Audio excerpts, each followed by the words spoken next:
Once again, would like to lead off today's video by saying a big thank you to everyone who has passed along all of the thoughts and prayers and well wishes.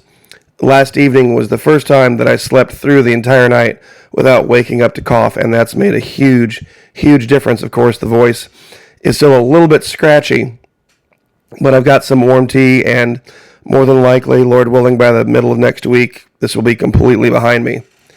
Also, to those of you over at Patreon who have been patiently waiting for a new video, I have been doing my research, and I have a doozy of a video for you. I know you guys have waited about 11 days since our last one. This one is going to make even the most devout Christian scratch their heads, because I've been doing some research on some things that went on during the Renaissance, medieval Europe, and something that's currently going on in the Czech Republic. It has to do with thoughts and intent of the heart versus actions and the war of the mind. And it's a question that you can bring the facts to even your Bible group. I know everybody knows somebody out there who loves to make believe that they know everything about the Bible. I sure don't, that's for sure. It is a continual, everyday journey, opening up the Bible and trying to find what God's plan is for my life. But you always have those folks out there who think they've already got it figured out. They've got their little cue card that says they're already saved, that some preacher gave to them that they printed up at Kinko's. And so they've got it already figured out. So I have a question for them, though. And to, of course, reveal that question, we have to talk about it at Patreon, because here they just won't allow it. It's only $1 per month to join us over Patreon. It's even less if you sign up for an entire year. We can partner with Vimeo to talk about things like this, things that YouTube doesn't deem necessary or too graphic or too salacious for the general public. We would love to have you there. And like I said, if you agree with YouTube and my content is too over the top, you can get a full refund first 90 days. Many already have. They can't handle adult conversations, and that's fine. That's kind of been the direction we've been going for the last 25 years. People don't like to talk about things that are even moderately uncomfortable. Now, segueing into today's video. A couple months ago, I did a series over at Patreon talking about survival strategies for single women during a grid down, power down situation. Many said, Florida Maquis, I live by myself, what can I do? Well, I gave a lot of different suggestions, different strategies and tactics. One that caught a little bit of flack was this idea of maybe casting a wider net to have a gentleman in your life. Many women are usually self-constrained to the 10 to maybe 15-year range. I said perhaps if you're having a problem finding good and decent men within that age range for yourself, perhaps cast a bit of a wider net. Who knows what you might find?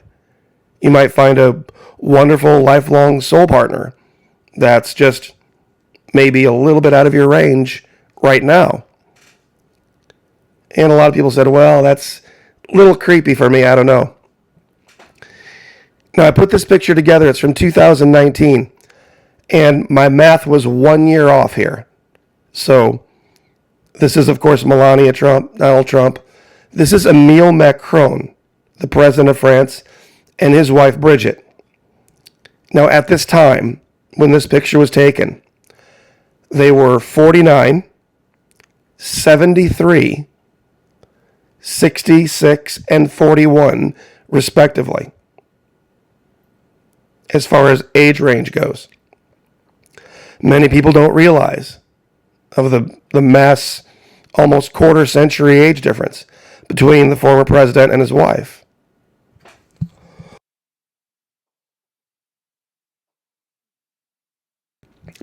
Pardon me there for 1 minute. Now, everyone has their own decision-making criterion for whomever they're with. But when you go back to when they originally met, they've been married for 17 years. So you wind the clock back, well, let's see, 17 years. At this point, I think that would have made her 35. Because, of course, this is, right now, modern time, 2 years later, 3 years later.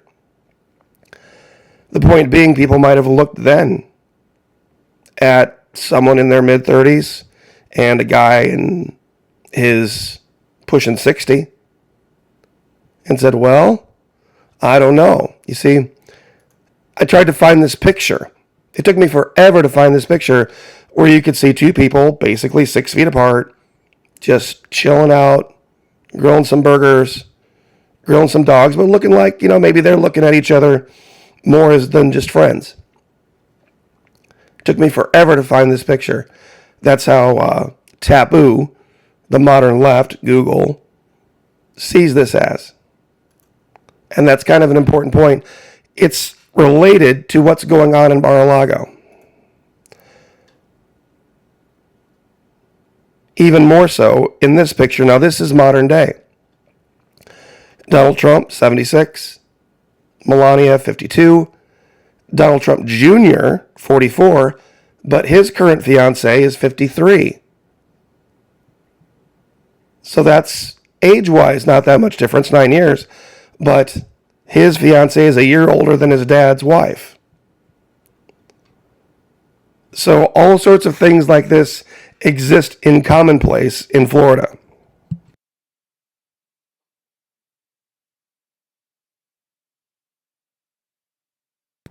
Pardon me once again. Now, this whole search thing, everything they went down there to find, it had nothing to do with what they're talking about right now. Yes, I'm sure there were some documents that the president had, but it wasn't something, that's not what they were looking at. That was the excuse they had to go in and look around and poke around and nose around. They had an ulterior motive. You have to understand something about the left, especially the ones down there. They are petulant, childish, and immature. Even now, there's a guy that lives in Miami that pays a plane to pull these banners in front of Mar-a-Lago out over the ocean. Pathetic loser, go back to Moscow, convict Trump and lock him up. This happens all the time. You have to understand the mindset of these people. It's not just good enough for them that Trump isn't president right now. They have to have you believe that you were wrong. You see, they have to try to make him feel bad, not just defeat him in an election. So their motivation, and this is the key, this is what you have to pay attention to. They don't want to just defeat the man politically. They want to embarrass and shame him publicly. This is where their mind is. It's very petulant. It's very childish. You're absolutely right. But when you know this about them, when you accept this, you can start to see what their strategy is. Now, one guy has nailed this. This is Bradley Blankenship. This is RT. The FBI's Trump residence raid could mean he can't run in 2024, and his militant followers will rise up. See, that's what they're trying to do. They're trying to get a rise out of people. They're trying to get people to act in ways they wouldn't normally act. But he reveals something here that they already know. You see, just him having the documents isn't illegal. They talk about 18 U.S. Code 2017. If he took them after he was president, it would have been a crime. But not when he was president. Now, here's the part that they're debating. The left believes that Donald Trump was no longer president once the Electoral College results were certified and stamped. The Constitution doesn't say that. The Constitution says that he's president all the way up until the new person swears in on 20 January. Article 2, Section 1, Clause 8. Before he enter on the execution of his office, he shall take the following oath or affirmation. I do solemnly swear, blah, blah, blah, blah. Nobody is president until this happens. So by default, Trump was president all the way up, until January 20th. So that's key for when those documents were or were not taken from Mar-a-Lago. That's the key. If he took the documents prior to January 20. And if he did so, nothing was illegal. He had the right to those documents. Now you might ask yourself, why? Why would he have all of these documents? What would have been his purpose? Well, you have to understand who you're dealing with. Now this is the code. 18 U.S. Code 2071, concealment, removal, or mutilation.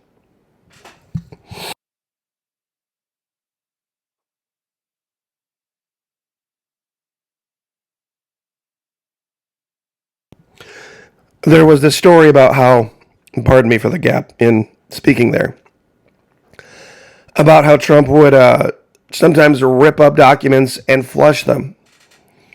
Well, he can do whatever he wants when he's president. And largely what he had were copies. Everything's, of course,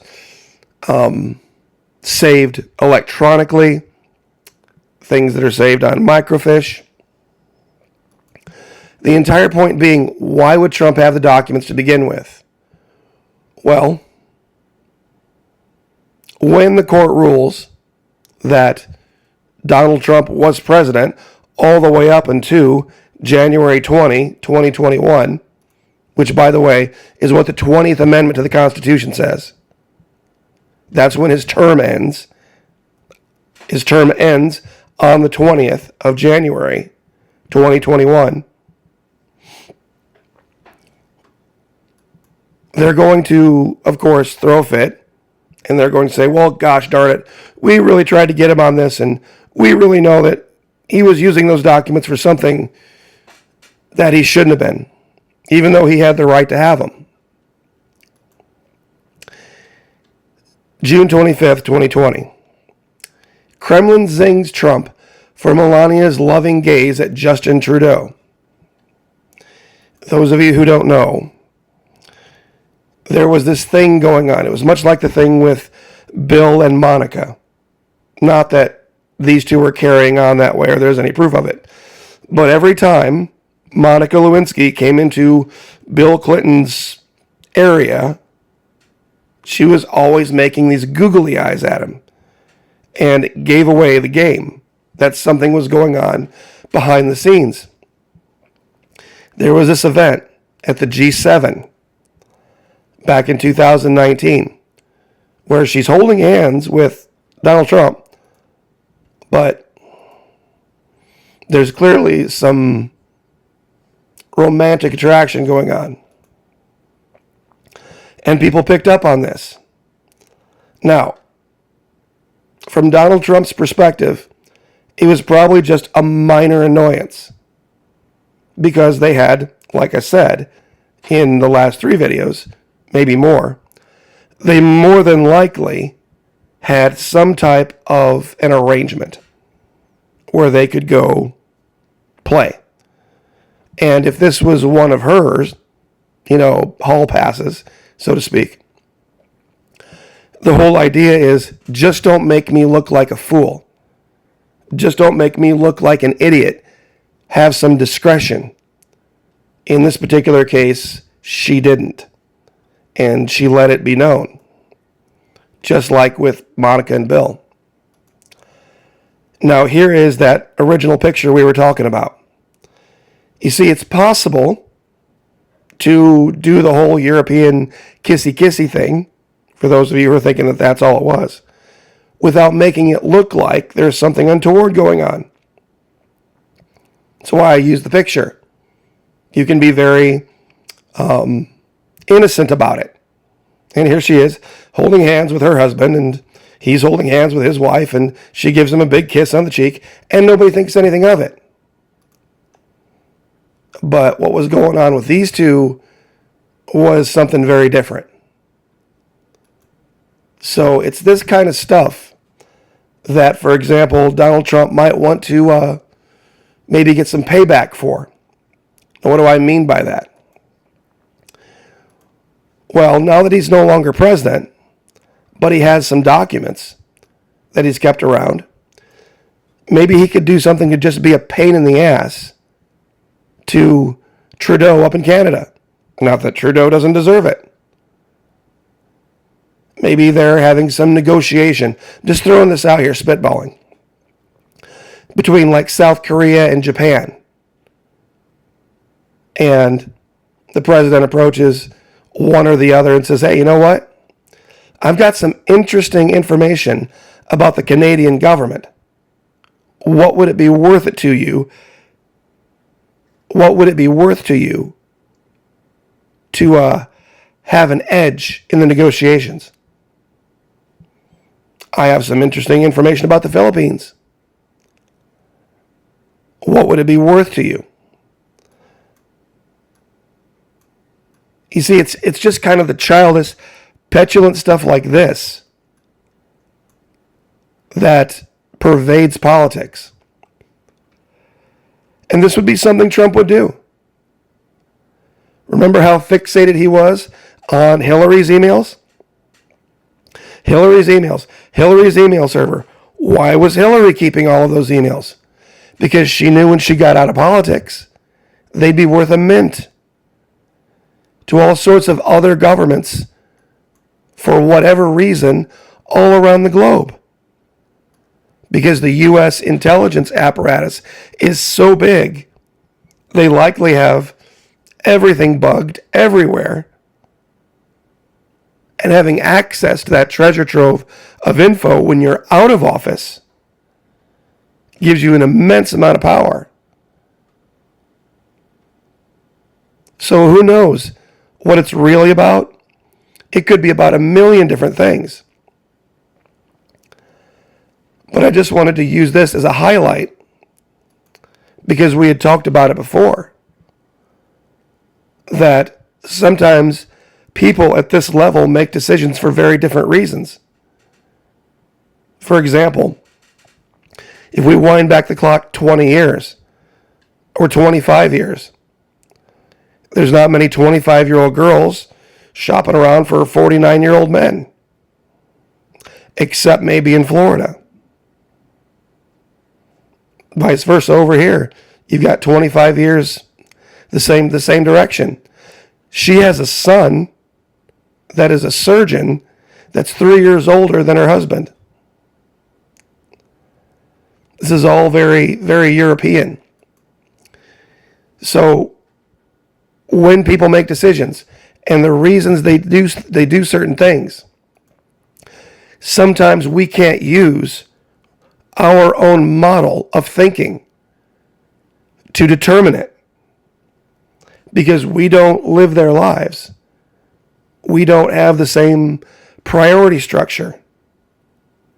So when somebody says the president might have kept the documents just as a little bit of informational payback against certain enemies, some people think, oh, that seems awful petulant, Maquis. That seems awful immature. Hey, these people live in a different world. They still do this to this day, trying to get a rise out of people. To most North Americans, it just seems beyond reality that could be the case. That some adult would be so fixated on this that they would continue to do this, but they do. So it has to do with the understanding of the mind of the target. I'm sure the vast majority of people in my audience wouldn't engage in behaviors like this if they were wronged or if somebody cheated on them or whatever reason.